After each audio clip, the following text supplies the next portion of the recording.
और एक बड़ी खबर है, जस्टिस वर्मा मामले पर सुप्रीम कोर्ट में सुनवाई। जस्टिस वर्मा की याचिका पर ही सुनवाई हो रही है। ये याचिका दायर नहीं की जानी चाहिए थी, ये जस्टिस दत्ता की ओर से कहा जा रहा है। आपका मुख्य मुद्दा सुप्रीम कोर्ट से है। जस्टिस दत्ता की ओर से कहा गया, देश संवैधानिक पीठ के जज के खिलाफ बात कर रहा है। जस्टिस वर्मा के वकील की ओर से कहा गया है। तो जस्टिस वर्मा के वकील की ओर से डिफेंड किया जा रहा है और डिफेंड में कई बड़ी बातें कही जा रही हैं। पीयूष ज्यादा जानकारी दे रहे हैं सीधा सुप्रीम कोर्ट से।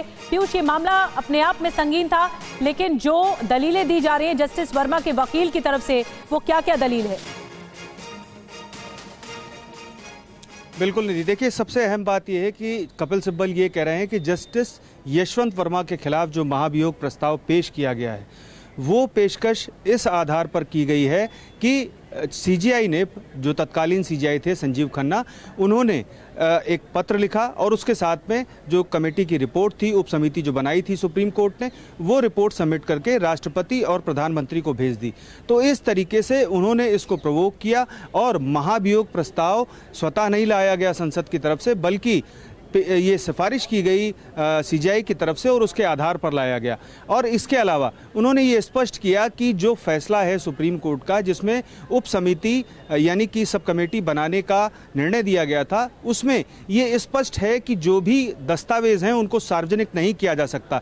इसके बावजूद समिति बनाए जाने से पहले तमाम दस्तावेज सार्वजनिक कर दिए गए थे, मीडिया को जारी किए गए थे और जस्टिस यशवंत वर्मा के खिलाफ जांच से पहले ही उन्हें दोषी करार दे दिया गया था। चूंकि जो सब कमेटी होती है वो कदाचार पर विचार करती है, लेकिन यहाँ पर कदाचार पर विचार नहीं किया जा रहा था, बल्कि ये देखा जा रहा था कि आगे क्या किया जाएगा। और अगर इस मामले पर सुप्रीम कोर्ट विचार करता है तो इसमें स्पष्टता आएगी, ये कपिल सिब्बल का कहना है। अब देखना ये है कि इस मामले पर सुप्रीम कोर्ट किन आधारों पर आगे बढ़ता है और या फिर इस याचिका को यहीं पर विराम दे देता है।